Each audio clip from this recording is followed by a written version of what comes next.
नमस्कार दोस्तों, स्वागत है आप सब लोगों का आरपीएससी एग्ज़ाम्स यूट्यूब चैनल पर।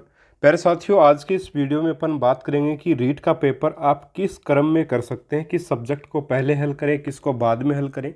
तो आपको थोड़ा सा ज़्यादा फ़ायदा इसका हो सकता है। आपके एग्ज़ाम में 2 से लेकर के 5 आपके मार्क्स जो वो बढ़ सकते हैं।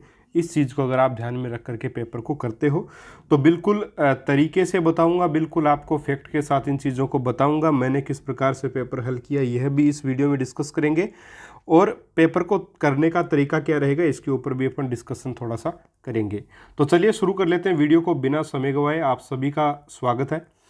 अब देखिएगा साथियों, सबसे पहले अपने को जो आपकी ओएमआर सीट है उसके ऊपर जितना भी फॉर्मेलिटीज़ है, जितने भी रोल नंबर भरने हैं आपके और कुछ है, तो उसको आप पूरा कर लीजिए। बहुत अच्छे से ध्यानपूर्वक उनको आपको पूरा करना है, ठीक है। सबसे ज़रूरी काम वही है। उसके बाद आती है बात पेपर को हल करने की। तो सबसे पहले अपन जिस पेपर को हल करें वो साथी होता है वह पेपर या वो सब्जेक्ट जो अपने को सबसे आसान लगता है, जो आपको बिल्कुल लगे कि हाँ ये सबसे आसान है। और अगर लगभग लोगों के नज़रिए से देखें तो हिंदी जो है वो सबको बहुत ही आसान जो लगती है, ठीक है। हिंदी का पेपर, और वाकई में हिंदी का पेपर आता भी बहुत आसान है। तो मेरी राय यही है कि सबसे पहले आप हिंदी पेपर को सॉल्व करें, ठीक है। हिंदी को आप हल करें सबसे पहले। अब हिंदी जब आप सोल्व कर लेंगे, क्योंकि बिल्कुल इजी पेपर आता, कोई कठिन पेपर नहीं आता, तो आपका एक कॉन्फिडेंस, और इसमें लगभग हिंदी में 25 से ऊपर ऊपर अंक जो वो 25 26 सभी के इतने ही अंक आते हैं, ऊपर ऊपर ही आते हैं 25 से। तो एक कॉन्फिडेंस आपका बिल्डअप जो वो हो जाएगा। और कॉन्फिडेंस बनने के बाद आप जो दूसरे नंबर पर मनोविज्ञान को हल कर दें उसी समय, ठीक है। मनोविज्ञान, अब देखिए मनोविज्ञान एक ऐसा सब्जेक्ट है जो वाकई में मन का विज्ञान है। यानी कि अगर अपना चंगा है तो अपन बड़े ही आसानी से, मन अगर अच्छा हो रखा है, अपना कॉन्फिडेंस बिल्डअप हो रखा है, तो अपन मनोविज्ञान के प्रश्नों को बहुत आसानी से, बहुत अच्छे से हल कर सकते हैं। और मैं आपको बताऊं कि मैंने सबसे पहले हिंदी को सोल्व किया था साथियों। हिंदी को सोल्व करने के बाद हिंदी में मैं आपको बताना चाहूँ 29 अंक आए थे, ठीक है। अब हिंदी को सोल्व करने के बाद, उस समय थोड़ी पता था मुझे कि 29 अंक, लेकिन हिंदी को सोल्व करने के बाद मुझे लगा कि हाँ पेपर बिल्कुल आसान है, अपन आराम से इसको कर देंगे। मैं मनोविज्ञान के प्रश्नों पे गया। पहला प्रश्न मैंने देखा मुझे नहीं आ रहा था, दूसरा मैंने देखा नहीं आ रहा था, तीसरा मैंने देखा मुझे वो भी नहीं आ रहा था। और चौथा प्रश्न में भी डाउट था, पांचवें में भी डाउट था। तो ये 3 4 5 प्रश्न शुरू के मुझे साइकोलॉजी में नहीं आ रहे थे साथियों, डाउट थे कुछ में, कुछ आ नहीं रहे थे। तब मैंने क्या किया कि मैं इस क्रम में जा रहा था, तो मैंने 30वें प्रश्न से फिर स्टार्ट किया पेपर को। साइकोलॉजी का पेपर मैंने कहाँ से स्टार्ट कर दिया? 30वें क्वेश्चन से मैंने स्टार्ट कर दिया। मैं बता रहा हूँ आपको कि अगर दिमाग थोड़ा सा भी खराब होने लग जाए, 1 2 क्वेश्चन न भी आए, तो पीछे से पेपर को स्टार्ट कर दो। अपने को सीरियल से मतलब थोड़ी है, अपने को पेपर सोल्व करना, उसके बाद ओएमआर भरनी है, ठीक है। अब देखिए मैं 30वें क्वेश्चन पे गया, वो मुझे आ रहा था, आराम से मैंने किया, 29वां किया। इस प्रकार पीछे से चलते हुए मैं आ गया। और देखिए साथियों, लास्ट में जो परिणाम मैंने देखा, तो ये जो पहले 5 प्रश्न मुझे जो नहीं आ रहे थे, उनमें से मेरे 3 क्वेश्चन जो वो सही हुए, 2 गलत हो गए थे, बाकी 3 क्वेश्चन मेरे बिल्कुल सही हुए। और साइकोलॉजी में लगभग 23 अंक मेरे साथियों आए थे, ठीक है। तो ये तरीका होता है।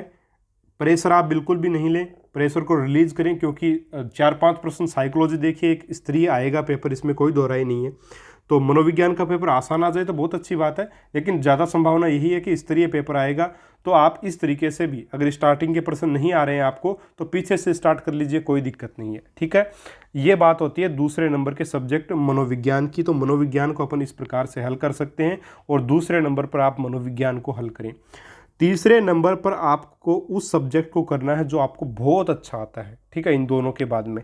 अब देखिए, तीसरे नंबर पर आप सेकंड लैंग्वेज भी कर सकते हैं, या जिन लोगों को सेकंड लैंग्वेज में कॉन्फिडेंस नहीं है, मेरी तरह, मुझे नहीं था संस्कृत में कॉन्फिडेंस बहुत ज़्यादा, लेकिन मेरा कॉन्फिडेंस गणित में ज़्यादा था, इसलिए मैंने तीसरे नंबर पर गणित को हल किया, सॉरी विज्ञान को हल किया था। कॉन्फिडेंस मेरा विज्ञान में गणित से थोड़ा सा, हालांकि गणित भी मुझे बहुत अच्छी लग रही थी, कोई दिक्कत नहीं था, लेकिन विज्ञान में मेरे नोट्स मैंने इस प्रकार से बनाए थे, मुझे विश्वास था कि इनमें से बाहर कुछ नहीं आएगा।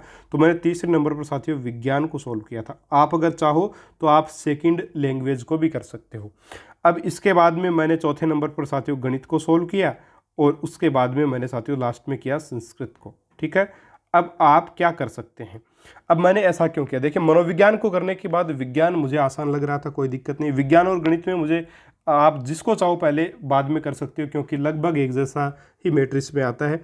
तो गणित अगर आपको थोड़ी कठिन लगती है तो आप चौथे नंबर पर इसको हल कर सकते हो, लेकिन गणित को मैं लास्ट में करने की सलाह बिल्कुल भी नहीं दूंगा, क्योंकि लास्ट में अगर आप गणित को करोगे तो आप अंडर प्रेशर आ सकते हो। क्योंकि अगर आपका समय अधिक लग गया और लास्ट में मान लीजिए कम समय बचा है, तो गणित में क्या है, सॉल्यूशंस आपको निकालने पड़ते हैं। अगर प्रश्न कहीं कठिन आ गए तो समय फिर आपका कम बचेगा, और समय का प्रेशर, प्रश्न कठिन आ गया तो अगर प्रश्न आसान है तब भी आपसे हल नहीं हो पाएगा, क्योंकि आप एक प्रकार से माइंडली उसमें डिस्टर्ब हो जाओगे फिर। तो आपको गणित को या तो तीसरे नंबर पर रखना है, ठीक है, या चौथे नंबर पे रखना है, ठीक है, यही बिल्कुल करना है आपको। और लास्ट में या तो आपकी सेकंड लैंग्वेज आप करें या आप विज्ञान लास्ट में करें, लेकिन गणित को लास्ट में भूल कर भी ना करें। तो मेरा जो क्रम था वो साथियों यही था, और आप लोग सबसे पहले हिंदी को करें, मनोविज्ञान को करें। अगर सेकंड लैंग्वेज इंग्लिश या संस्कृत या जो भी आपकी लैंग्वेज आसान लग रही है आपको, तो तीसरे नंबर पर उसको करें। गणित को चौथे नंबर पर ही आप करें, उसके बाद में लास्ट में आप विज्ञान कर सकते हैं, या विज्ञान अच्छी लगती है तो विज्ञान करें, फिर गणित करें, और फिर लास्ट में सेकेंड लैंग्वेज कर लें। अब देखिए सेकेंड लैंग्वेज में मुझे कॉन्फिडेंस नहीं था, इसलिए मैंने क्या किया, मनोविज्ञान के बाद विज्ञान को हल करना ठीक समझा। अब विज्ञान में जाहिर सी बात है पेपर अच्छा होना ही था, क्योंकि सारा मैटर अपने नोट्स में से आया, और साथियों इस बार भी आएगा, टेंशन मत लीजिए, जो पढ़ा है उसी में से आएगा। बिल्कुल कॉन्फिडेंस के साथ आप जाइए, बिल्कुल 100% वहीं से आएगा पेपर। इसके बाद में गणित किया, गणित में प्रश्न आसान थे, बड़े आसानी से हो गए, तो संस्कृत के लिए काफ़ी समय बच गया, और संस्कृत का पेपर भी देखिए कोई कठिन पेपर नहीं था, 25 नंबर मुझे दे करके गया।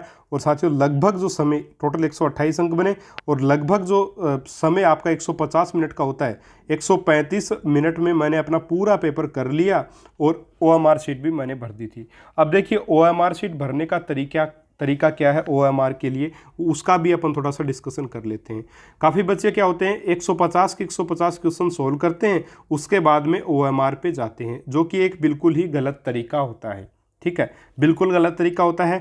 कुछ बच्चे क्या होते हैं एक क्वेश्चन करते हैं और उसी को OMR में डाल देते हैं, ये भी गलत तरीका है, ठीक है। सही तरीका क्या, देखिए इसमें टाइम ज़्यादा लगेगा, इसमें टाइम ज़्यादा साथियों लगता है, और इसका नुकसान क्या, 150 के 150 प्रश्नों को OMR में डालने का, सीरियल अगर टूट गया, सीरियल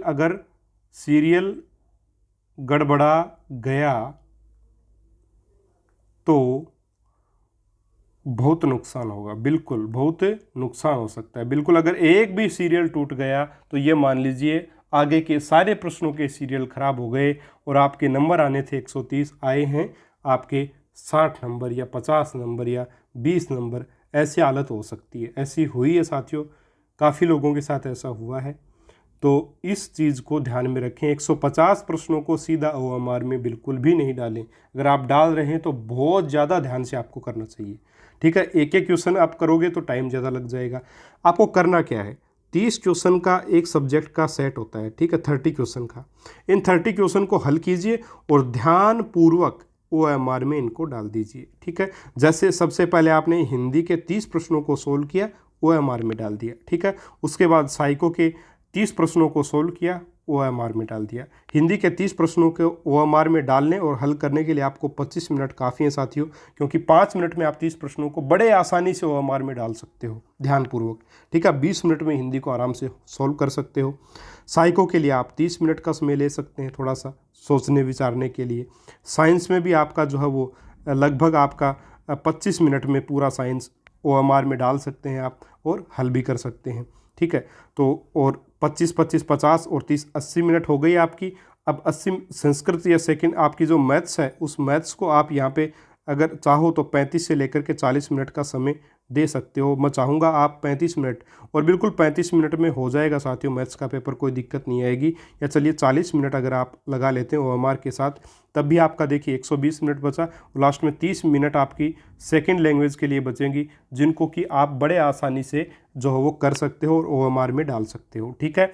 और आपके पास भी निश्चित तौर पे समय साथियों बच जाएगा। अब मैं आपको ये चीज़ बताना चाहूँगा कि जो मॉडल पेपर अपन ने हल किए, उसका फ़ायदा ये होगा कि आपका टाइम मैनेजमेंट आपको देखिए कितना फ़ायदा देगा, आप एग्ज़ाम में उस चीज़ को पाएंगे। टाइम मैनेजमेंट आपका बहुत शानदार हो गया है। आपने मॉडल पेपर्स किए हैं, उसका यही फ़ायदा होता है कि टाइम मैनेजमेंट हो जाता है। ठीक है, तो इस प्रकार से इन चीज़ों को आप जो है वो कर सकते हैं साथियों, और बहुत ही आसानी से बहुत ही अच्छे अंक आप लेकर के आ सकते हैं।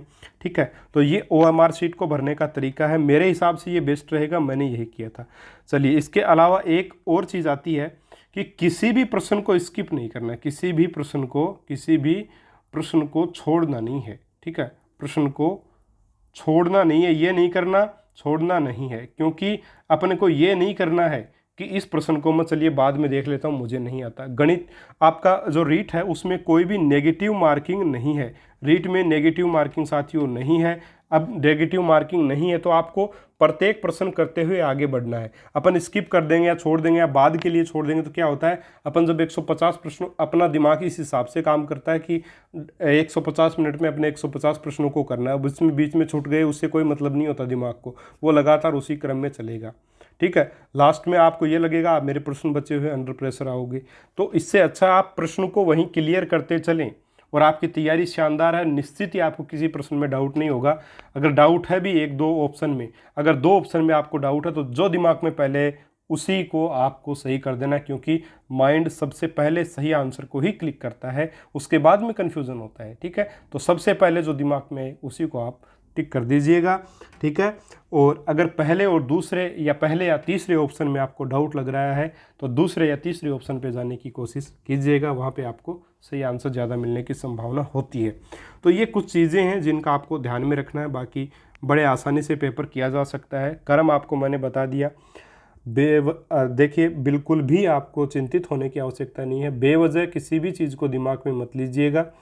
बहुत ही आसानी से पेपर होगा, कहीं कोई दिक्कत नहीं आएगी। सबसे पहले हिंदी को सोल्व करें, बहुत आसान आता है हिंदी का पेपर। उसके बाद मनोविज्ञान को, उसके बाद आप सेकंड लैंग्वेज को कर सकते हैं या फिर साइंस को कर सकते हैं।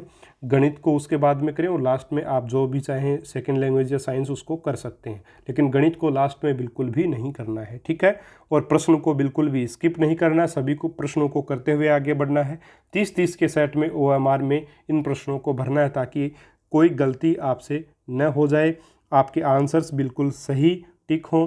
ठीक है, वो सबसे बेहतर आपके लिए रहेगा। ठीक है, अगर गलती से कोई गलती हो भी जाती है OMR में तो आप उसको सुधार करने की कोशिश बिल्कुल नहीं करें। हो गई तो हो गई एक आधे प्रश्न की, और हो सकती है कोई बड़ी बात नहीं है तो उससे घबराने की आवश्यकता नहीं है। मुझसे भी हुई थी एक प्रश्न में, लेकिन मैंने उस चीज़ की टेंशन नहीं ली, क्योंकि वो सबके साथ होता है साथियों। अगर आपके साथ नहीं होगा तो बहुत अच्छी बात है, और कब नहीं होगा, जब आप ध्यानपूर्वक करोगे। ठीक है, तो बिल्कुल भी नहीं होगा, कहीं कोई दिक्कत नहीं है।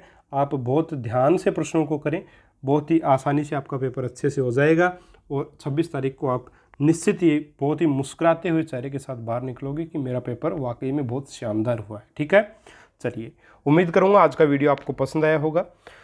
अगर रीड से संबंधित, पेपर से संबंधित कोई भी समस्या आपकी है, कोई और बातें आपको जाननी है, कमेंट बॉक्स में डाल दीजिएगा, उनके ऊपर नेक्स्ट वीडियो में अपन बात कर लेंगे। पढ़ाई को जारी रखिए, रिवीजन ज़्यादा से ज़्यादा कीजिए। अभी मॉडल पेपर पे फोकस मत कीजिए बिल्कुल भी, अभी आपको रिवीजन करना है। ठीक है, रिवीजन कीजिए और पेपर दे करके आइए। नमस्कार, जय हिंद, जय भारत।